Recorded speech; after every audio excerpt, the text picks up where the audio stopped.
अस्सलामुअलैकुम, welcome back to my channel. Please subscribe to my channel, bell notification को on कर दीजिए। मैंने देखा कि मीरब को ले आती है डॉक्टर ने अंदर, तो माँ बेगम और मरियम में परेशान हो रही होती है। माँ बेगम पूछती वक्तों से कि तुमने मुर्तसिम बताया, तो वो बोलती नहीं, कहता है अभी, कहती हैं कि अभी बताना। तो मरियम बोलती है क्यों नहीं, तो कहती है अभी रुक जाओ, पहले डॉक्टर ने को आने दो, उनसे बात कर दो। इतने में डॉक्टर नहीं आती है, बोलती है कि इन्हें किसी ने गिराया है या खुद गिरे। तो बोलती है हम क्यों गिराएंगे, हम लोग बहुत शरीफ और ख़ानदानी लोग हैं, वो खुद गिरी है। मरियम भी यही बोलती है डॉक्टर बोलती है इस तरह के केसेस में होता है, मैरिज अब्यूजिंग का केस होता है, हम पुलिस को बुलाएंगे, आप लोग खुद ही पुलिस से निपट लीजिएगा, क्योंकि ये पुलिस के सवाल है, मेरे करने वाले सवाल नहीं है। हम पुलिस को इन्फॉर्म करते हैं, वही आपसे आके ये सवाल करेंगे। आप लोगों ने गिराया है, वो खुद गिरी है। वहाँ से जाने के बाद बख्तू को बोलती है, तुम फ़ौरन मुर्तसिम को कॉल करो। तो एकदम परेशान होती है, वो बोलती है कि हमने तो नहीं गिराया। तो माँ बेगम का एकदम दिमाग चलता है, कहती है हया, तो वो मैं घर होकर आती हूँ, मरियम तुम यहीं खड़ी। तो कहती है माँ बेगम हया ने नहीं गिराया। तो कहती है बस तुम दुआ करो कि एक तो हया ने ये सब किया ना, और दूसरा ये कि मुर्तसिम का बच्चा और मीरा बच जाए, वरना तुम्हारी सहेली तो मेरे हाथ से गई। और तीसरी दुआ और करना कि हया की जान बख्श दूँ, सब वो सब ना करूँ जो मैं करना नहीं चाहती।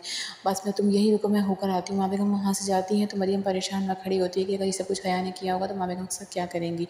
यहाँ पर हया प्लानिंग कर रही होती है बाज़ अवरत कि उसने क्या झूठ बोलना है। तो माँ बेगम वहाँ पहुँच जाती है, जो कि हया को नहीं पता होता।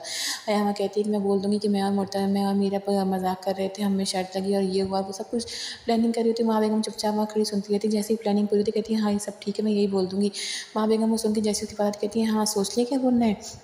तो कहती है माँ बेगम आप, मैंने ऐसा कुछ नहीं किया। माँ बेगम हया का हाथ पकड़ती हैं, घसीटती हुई अंदर ले जाती हैं, कहती हैं कि हाँ आप बोलो क्या हुआ था। तो कहती है कुछ नहीं हुआ था। माँ बेगम बोलती हैं झूठ मत बोलना, सब कुछ सच बोलना।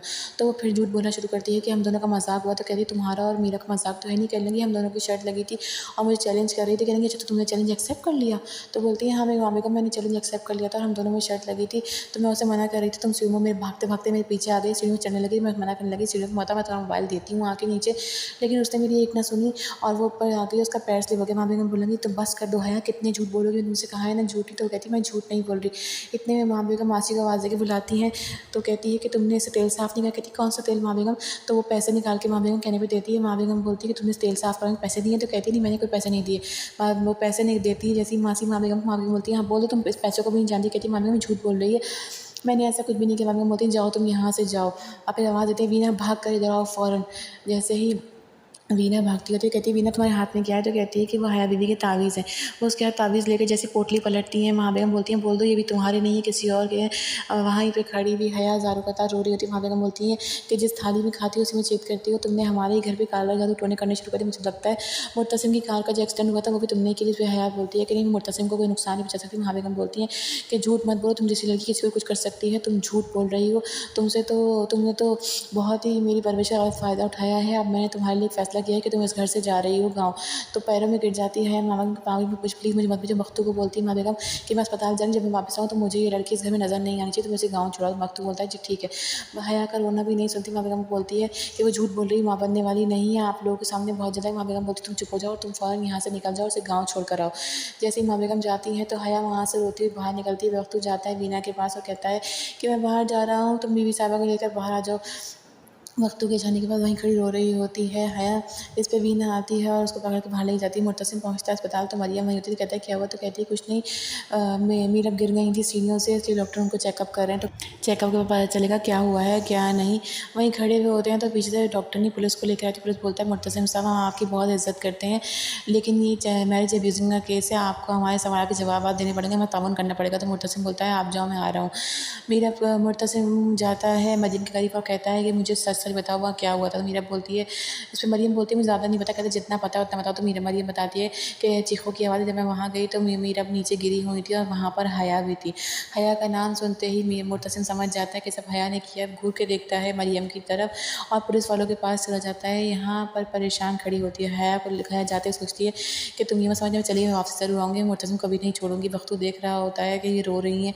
वीना चिपकाने की कोशिश करती है तो वीना के हाथ को धक्का देकर बख्तू को कहती है बख्तू, वो कहता है जी मालकिन। तो कहती है वीना को पहले उसके घर से कोई हवेली नहीं जाएगी, मैं इसे काम से निकाल दूँ। तो कहता है जी ठीक है, जैसा आपको बेहतर लगे, हम पहले वीना को उसके घर छोड़ देते हैं। माँ बेगम यहाँ पहुँचती हैं, कहती हैं कि मरीम क्या हुआ, तो बताती है कि अभी तक पुलिस वो डॉक्टर ने चेकअप करी है। तो कहती है कि आपने ऐसा किया? क्या कहने लगी, जो उसका करना चाहिए था। कहने लगी, ये सब हया ने किया था। कहने लगी, ये सब हया नहीं किया था और झूठी प्लानिंग कर रही थी। तुम बताओ मैं क्या करूँगी? अब मैं मुर्तसिम को क्या जवाब दूँगी उसके बच्चे के बारे में, कि मैं उसकी और उसकी बीवी की, उसके बच्चे की हिफाजत ना कर सकी। तो कहती है, सब हया नहीं किया था। कहती है, हाँ, उसके किए की सज़ा मिल रही है, वो गाँव जा रही है, वो वहीं पर रहेगी। यहाँ पर माँ बेगम बहुत परेशान है मीरा और बच्चे को लेकर। कहती है कि मुझे समझ नहीं आता कि उसी घर में रहकर वो हमारे साथ ऐसा कैसे कर सकती है। इतने में वहाँ पर मुर्तसिम आता है, कहता है, माँ ये सब कुछ हया ने किया है। तो वो बोलती है कि मुझे माफ़ कर दो बेटा, मैं तुम्हारी बीवी बच्चे का ख्याल नहीं रख सकी। तो कहता है, मैं पूछ रहा हूँ ये सब कुछ हया ने किया? तो बोलती है, हाँ ये सब हया ने किया, लेकिन उसको उसके किए की सज़ा मिल गई है। तुम परेशान ना हो, मैंने उसे गाँव भेज दिया है। इससे मुर्तसिम गुस्से में होता है। डॉक्टर आके बोलती है कि मीरा अब से बाहर है, आप उन्हें घर ले जा सकते हैं। माँ बेगम बोलती है कि मेरा पोता, उसे क्या हुआ? तो मेरी भी नहीं खरीदी। तो डॉक्टर ने बोलती है कि हमने एक बार 2-3 बार चेक किया है, वो प्रेग्नेंट नहीं थी। माँ बेगम परेशान। डॉक्टर हम मुर्तसिम बोलता है, आप जा सकती हैं, आप जाएँ यहाँ से। माँ बेगम बोलती है, क्या है क्या? तो मुर्तसिम बोलता है कि वो माँ बनने वाली नहीं थी। माँ बेगम बहुत परेशान होती हैं, वो उसे देख रही होती हैं कि क्या कह रहा है और क्यों कह रहा है। लेकिन मुर्तसिम उन्हें समझा के बिठाता है। तो माँ बेगम को कहती हैं कि क्या तुम लोगों ने हमसे झूठ बोला था? यहाँ पे घर आता है तो अनवर कहता है कि इतना बड़ा हादसा हो गया, तुम बताया नहीं। मैं गाँव गया तो हया ने बताया। तो माँ बेगम बोलती है, हाँ अपनी बेटी से मिल लो, इसके कारण हमें एक कारनामा और पता चल गया जो एक झूठ हमसे वहाँ बोला जा रहा था। तो अनवर बोलता है, क्या वो? माँ बेगम मुझे बताएं। तो कहती है कि तुम्हारी बेटी ने हमसे एक झूठ बोला था, जो कि इसका खुलासा हो गया। अगर हम इसकी चीज़ ना होती, ये हादसा ना होता, तो कम हमें तो उसको पता ही नहीं चलता कि तुम्हारी बेटी ने इतना बड़ा कारनामा भी किया हुआ है पीछे। तो वो उस पर अनवर कहता है कि मेरी बेटी और उसके साथ जो कुछ भी हुआ है उसको जानने का मुझे पूरा हक है। तो वो बोलती है, हाँ बिल्कुल तुम्हें हक है, तुम बाप हो इसके, तुम्हें क्यों नहीं? मेरी मई चुपचाप खड़ी सब कुछ सुन रही थी। कहती है, पेपर क्या करती? कहती है, लो खुद पढ़ लो। इस पर अनवर वो पेपर लेता है। मीरा वहाँ बिल्कुल चुपचाप बैठी सिर्फ माँ बेगम की बातें सुन रही होती है। माँ बेगम मुस्तकिल मीरा को सुना रही होती हैं। पेपर पढ़ने के बाद अनवर भी गुस्सा करने लगता है। अनवर बिल्कुल खामोश होकर माँ बेगम की बात सुनने लगता है। माँ बेगम बोलती हैं कि इन दोनों ने मिलकर हमसे झूठ बोला, हमसे ये बोला कि हम माँ बनने वाली हैं, जबकि ऐसा कुछ भी नहीं था। तो मुर्तसिम वहीं खड़ा होता है। अनवर कहता है कि ये सब क्या है मीरब? तो मीरब कुछ भी जवाब नहीं देती। मीरब चुपचाप बैठी हुई होती है, क्योंकि अगर पता है वो जवाब देगी तो माँ बेगम उसे और बातें सुनाएंगी। माँ बेगम बोलती हैं कि गलती तो हमारी है जो हमने इतना कहते। मुर्तसिम बोलता है, माँ बेगम गलती किसी की भी नहीं है, हमने झूठ आपसे नहीं बोला। आपको एक दफ़ा भी मीरब ने ये बोला अपने मुँह से कि वो माँ बनने वाली है। तो माँ बेगम बोलती है, क्या मतलब है तुम्हारा? तुम क्या कहना चाहते हो कि हमने झूठ बोला? मैंने बोला था? तो कहता है कि उसने आपको ये नहीं बोला कि मैं माँ बनने वाली हूँ। बाज़ दफ़ा हम अपनी ख्वाहिशों को दूसरों का फैसला समझ के मान लेते हैं। माँ बेगम बोलती है, तुम्हारा क्या मतलब, कहना क्या चाहते हो? जैसे मीरब देख रही होती है कि मुर्तसिम अभी भी सिर्फ उसी का साथ दे रहा है। मुर्तसिम वहाँ खड़ा होता है, कहता है, माँ बेगम उसने आपको नहीं बोला था, आपने खुद गलत समझा। गलत समझा। माँ बेगम बोलती है कि तुम्हें पता है तुम दूसरे अल्फाज़ में अपनी माँ को झूठी बोल रहे हो। तो कहता है, माँ बेगम मैं ऐसा सोच भी नहीं सकता कि मैं आपको झूठी बोलूँ, बस बात ये है कि एक गलतफ़हमी हो गई थी जिसके नतीजे में सब कुछ हुआ। बोलती तुम ये झूठी है, इसने हमसे झूठ बोला कि माँ बनने वाली है और इसने ये सब कुछ किया है, मैं जानती हूँ। तो आप मानते हैं कि तुम दोनों सच्चे, हम झूठे, तुम्हारी बात सारी बातें सच्ची, हम सबकी सारी बातें झूठी है। कि माँ बेगम मुर्तसिम को बहुत बातें सुना के मीरब के पास वहाँ चली जाती है। हया बहुत खुश होती है जब उसको कॉल करती है। मरीम बताती है सब कुछ हुआ है। तो मरीम बोलती है, तुम्हें कौन सा जोक मिल गया सुनने को? तो कहती है, जोक ही तो था इस साल का। तो कहती है, घर में बहुत सब अफसरदा है, परेशान है। तो कहती है, चलो मैंने 9 महीने की मुशक्क़त से मुर्तसिम को बचा लिया, तुम और माँ बेगम मेरा शुक्रिया अदा करो, चलो अब मैं घर आने की तैयारी करती हूँ। तो मरीम बोलती है कि तुम अपनी मर्ज़ी से नहीं गई थी, माँ बेगम तुम्हें भेजे तब तक वो नहीं बुलाएंगी, तुम इस घर में वापस नहीं आ सकती। तो बोलती है, वो कब बुलाएंगी? तो कहती है, पता नहीं, वो जब बुलाएंगी तब तुम्हें बता दिया जाएगा। इस पर हया कॉल काट देती है। मैं खड़ी खुश हो रही थी। कहती है, मीरा बीवी कैसा दिया फिर मैंने आपको? यहाँ वह मुर्तसिम अपने हाथ से जूस पिला रहा होता है। तो मीरा बोलती है, मैं बहुत गिल्टी हूँ। तो पहले तो मुर्तसिम खामोश है, तो बोलता है, तुम्हारे गिल्टी होने से कुछ नहीं होता। माँ बेगम तुमसे नहीं, मुझसे नाराज़ हूँ, क्योंकि तुम तो बहू हो, तुम ऐसा कर सकती हो, लेकिन मैं उनका अपना सगा बेटा हूँ, मुझे उनके साथ ऐसा नहीं करना चाहिए था, वो इसलिए मुझसे परेशान। तो कहती है, मैं उनसे जाके माफ़ी मांगती हूँ। कहती है, तुम्हारी माफ़ी मांगने से कुछ नहीं होगा, वो तुमसे नहीं मुझसे खफा है, और जो कुछ हो गया वो गलत हुआ, अब तुम आराम करो। मैं माँ बेगम का जतन हो जाता है। तो मासी बोलती है कि उन्होंने मिलने से मना किया, लेकिन वो उसकी बात ना सुनते माँ बेगम पास जाता है। तो देखता है कि माँ बेगम बच्चों का सारा सामान लिए बैठी होती हैं। मुर्तसिम के वहाँ जाने के बाद वो कंधे पे हाथ रखती है कि माँ बेगम उसका हाथ हटा देती है और मासी को बोलती है कि सारा सामान ले जाए तो फेंक दे अपनी घड़ी। तो मुर्तसिम बोलता है, आप छोड़ दें, आप जाएँ यहाँ से, मैं देख लूँगा। कहता है, माँ बेगम बस एक गलतफ़हमी हो गई। तो वो बोलती है कि हमने तो तुम्हें कभी कोई धोखा देना नहीं सिखाया था, मैंने तुम्हारे बाबा ने तुम्हें ऐसा क्या घोल के पिलाया? मीरब ने कहता है कि आपने मुझे रिश्ता निभाना सिखाया था, बस मैं रिश्ता निभा रहा हूँ। जैसे माँ बेगम उसे बोलती है, ऐसा रिश्ता निभाने की क्या ज़रूरत जिसमें सिर्फ कोशिश सिर्फ आपकी हो, सामने वाला कोई कोशिश ना कर रहा हो। तो मुर्तसिम समझाने की कोशिश करता है। कहता है, माँ बेगम कहती हैं कि अगर तुमने शौहर का दर्जा नहीं दिया तो छोड़ दो मीरब को। जिससे मुर्तसिम एकदम परेशान होकर माँ बेगम को देखता है, बोलता है कि मैं मीरब को नहीं छोड़ सकता, मैं मीरब के साथ ही रहूँगा, चाहे वो जो कर ले मैं उसी के साथ रहूँगा, मैं उसे कभी भी नहीं छोड़ सकता। किसी भी हाल में। तो माँ बेगम उसकी तरफ देखती हैं, कहती हैं कि तुम मुझसे इतना प्यार करते हो? तो कहता है, माँ बेगम मैंने उससे कभी इतना प्यार करना नहीं चाहता, लेकिन पता ही नहीं चला कब ये प्यार होते होते उससे इतना ज़्यादा हो गया कि आज मैं उसके प्यार में। तो माँ बेगम बोलती है, क्या तुम्हारे प्यार की कदर करती हो? तो कहता है, करेगी, एक दिन ज़रूर करेगी जब मैं उसे बताऊँगा। माँ बेगम बोलती है, तुम अपने प्यार के हाथों मजबूर हो, मैं तुम्हारे प्यार के। माँ बेगम को प्यार करता है, जाने लगता है, तो कहता है, माँ बेगम मुझे आपसे बात करनी है, आप मीरब को। तो माँ बेगम उसे हाथ से रोक देती हैं कि बस चुप हो जाओ और जाओ यहाँ से। उसके जाने के बाद कहती है कि तुम बहुत मजबूर हो, तुम बहुत ज़्यादा प्यार करते हो उससे। सुबह के टाइम मरियम मना रही होती है माँ को कि आप हया को बोले, वो कहती है नहीं उसकी गलती है, उसको उसकी ये की सज़ा मिल रही है। तो मरियम बोलती है कि उसको ये की सज़ा मिल चुकी है। तो कहती है नहीं, उसे सज़ा मिलनी चाहिए, अभी उस सज़ा की हकदार है। तो वो बोलती है, क्या वो मौका चाहती थी? कहती मौका दिया वो तो है वहाँ रखने का। मैं जानती हूँ कि हया तुम्हें रोज़ाना सुबह शाम फ़ोन करके परेशान कर रही है, उसे बोल दो कि जब बुलाना होगा हम बुला लेंगे, इस तरह फ़ोन करके परेशान ना करे।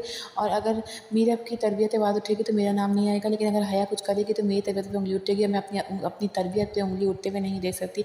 जो कुछ हया ने किया तो किसी को पता चल गया तो मैं कहीं मुँह दिखाने काबिल नहीं रहूँगी। हया का फ़ोन उठा के जब मरियम बोलती है कि माँ बेगम की जब इजाज़त होगी तुम्हें बुला लिया जाएगा, पापा फ़ोन करके मुझे परेशान मत करो। कमरे में आता है, मुतसिम देखता है सामान पैक करी, तो वो बोलता है कि कहाँ जा रही हो? तो कहती है कराची।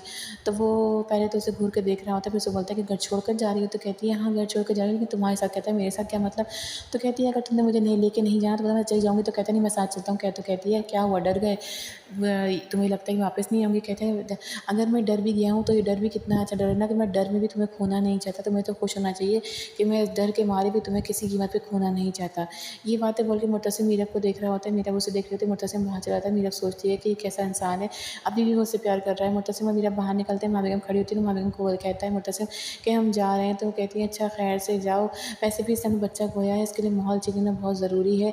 मैंने वक़ास और नरिंदा को भी यही बोला है कि सीढ़ियों से गिर गई थी तो बच्चा इसका ज़ाया हो गया। मैंने ये नहीं बोला कि सब झूठ बोला था, कि घर की बात है, अगर बाहर जाएगी तो बहुत बातें होंगी, बच्चे का दुःख तो बहुत ही बड़ा होता है। तो मुत्तसिम चुपका ही कुछ करता है, लेकिन कहती है कि मैंने क्या-क्या ख्वाब नहीं सजाए थे, लेकिन अब तुम इसको लेकर जाओ, थोड़ा माहौल चेंज होगा तो इसका भी दिमाग सही हो जाएगा। बातें सुना रही होती हैं मीरब को, मीरब उनको चुपचाप देख रही होती है। मुत्तसिम भी कोई जवाब नहीं देता। मुत्तसिम कहता है चलिए हम चलते हैं। जैसे ही मुत्तसिम और मीरब आगे बढ़ते हैं तो कहती हैं झूठी कहीं की, झूठ बोलती है मुझसे। मीरब और मुत्तसिम का रास्ता रुकता है। अनवर कहता है कि खैरियत से पहुँचे तो मुझे फ़ोन कर देना। मुत्तसिम के वहाँ से जाने के बाद मीरब को रोकता है। अनवर सर पे हाथ रख के कहता है कि मुझे बहुत अच्छा लगा कि तुमने हम सब से नफ़रत छोड़कर हम सब की तरफ एक कदम बढ़ाया। तो मीरब पहले तो घूर के देखती है वाक़, फिर उसके सर से हाथ हटाती कहती है आप सब किसने बोला कि मैंने ये सब किया है? आप सब ने जो मेरे साथ किया वो मैं कभी भी नहीं भूलूँगी। तो उस पे अनवर बोलता है कि क्या तुम कराची रोहिल से मिलने जा रही? तो कहती है जी नहीं, ऐसा कुछ भी नहीं, मैं रोहिल से मिलने नहीं जा रही। तो कहता है मैं नहीं जानता कि तुम जा रही हो या नहीं, लेकिन याद रखना कि कहीं हम लोगों से नफ़रत के चक्कर में तुम इतना आगे ना निकल जाना। रोहेल की ज़िंदगी को ख़तरे में मत ले आना, कहीं ऐसा ना हो तो वो उसको मार दिया जाए। तो कहती है आप मारेंगे उसे? तो वो बोलता है मैं नहीं, वो जो तुम्हारा शौहर खड़ा है, वो अगर उसको पता चल गया कि ऐसा कुछ भी है तो वो रोहेल को एक सेकंड के लिए भी ज़िंदा नहीं छोड़ेगा और जान से मार देगा। इसलिए एहतियात करना, और जो भी करो, जिस नीयत से भी जा रही हो, बस ये सोच लेना कि अगर कुछ भी गलत तुमने किया तो उसका नतीजा तुम खुद भुगतोगे, क्योंकि तुम अपने किए के खुद ज़िम्मेदार हो। आगे जानने के लिए आपको हमारे साथ बने रहना होगा। अपना ढेर सारा ख़्याल रखिएगा। अल्लाह हाफ़िज़।